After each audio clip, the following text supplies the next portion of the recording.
besuar një detyrë dhe nuk kam refuzuar.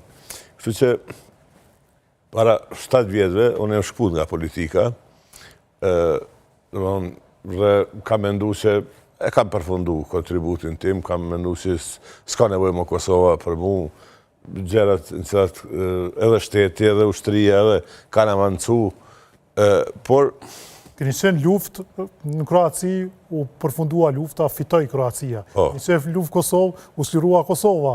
Keni qenë kryeministër në kohën e shpalljes, domethënë, procesit pavarësisë, pavarësia Kosova. Edhe ushtria u bë. Gjitha betejat në një vetëm fitues.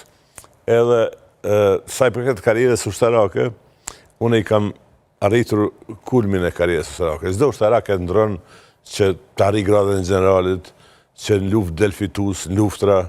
Unë i kam përjetu këto gjitha, dhe më thonë, edhe kam qenë në luftra, edhe kam arrit gradën generalit, edhe kam general që i kanë ato medalet e minjohet, dhe më thonë, e kam një karrierë shumë pasër, shumë begatshme, njëhem si fitimtar.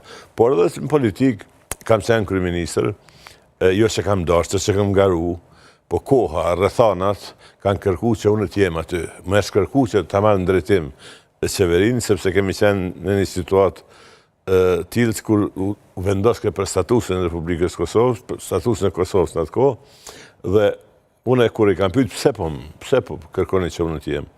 Cili është misioni im, se na ushtarak duhet mbilit misionin, për shka. Edhe më kanë thonë, edhe faktori ndërkombëtar, edhe vendor, edhe unë mikut në atë kohë, ne e kërkojmë nga ti që ta bëj 2 gjëra.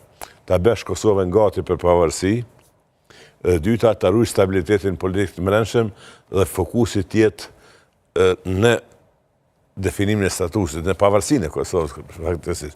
Kështu që unë ishte insistimi më shumë ndërkombëtar apo më shumë ndërkombëtar.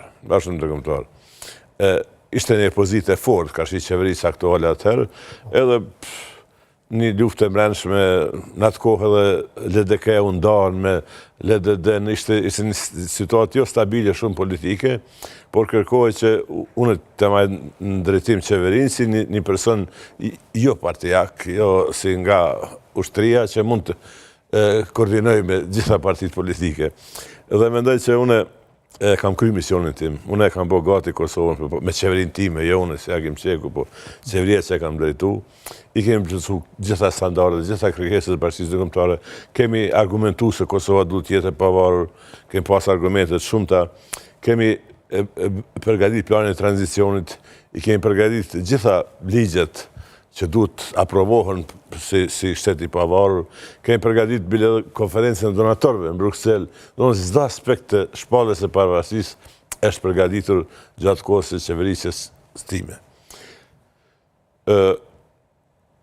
Tjetër temë është... Mos harrojmë, pra, pavarësia u shpall me 17 shkurt, një muj pas e kam... 9 janar 2008, ja dorëzuat pastaj pas zgjedhjeve, Zoti Hashim tha që postin e kryeministrit. Me nderimet më të larta, duke tentuar që të vendosi standard si dorëzohen pushtetet, me gardë ceremoniale, e kam pritë dera, je fitues i zgjedhjeve, vazhdo. Vazhdo, jo filloja për fillim, po vazhdo. Dhe e ka vazhdu, e ka vazhdu. Edhe e ka pas fat, ka shpallë pavarësinë, po mos harrojmë se pavarësia çdo gjë bën koordinim me faktorin ndërkombëtar. Shumë pak o varë, edhe nga une, apo në kurdo që tjetë kryeministër, apo kurdo që ka qenë kryeministër, dhe gjera jenë bërë në koordinim, edhe kjo koordinim gjithmonë ka dhënë rezultat pozitiv. Kjo sigurisht se tingëllon shumë e rëndësi, sidomos sot, kur po shohim se nuk ka gjithashtu koordinim ndërkombëtar dhe jo vetëm që t'insistojnë ndërkombëtarët që edhe postin e kryeministrin, postin më të lartë vend, jenë kumbar të dikuj për të udhëhequr vendin, por kanë kritika të mëdha se si po udhëheqet vendin. Dhe duke dëgjuar këtë rrëfimin tuaj, tash ngjan me ata filmat që është dikush që i ka kaluar shumë beteja dhe ka shkuar në një kasollë aty i ndar në mal, edhe thirrin edhe një herë. Kështu se gara juaj. Po tham, unë deputet tash. Thjesht jam rikthyer se nuk jam i kënaqur me mas pas si po rrjedhin gjërat. Nuk kam mujtë të jem spektator i këtyne zhvillimeve në Kosovë. E di si di, kam përvoj, muj, edhe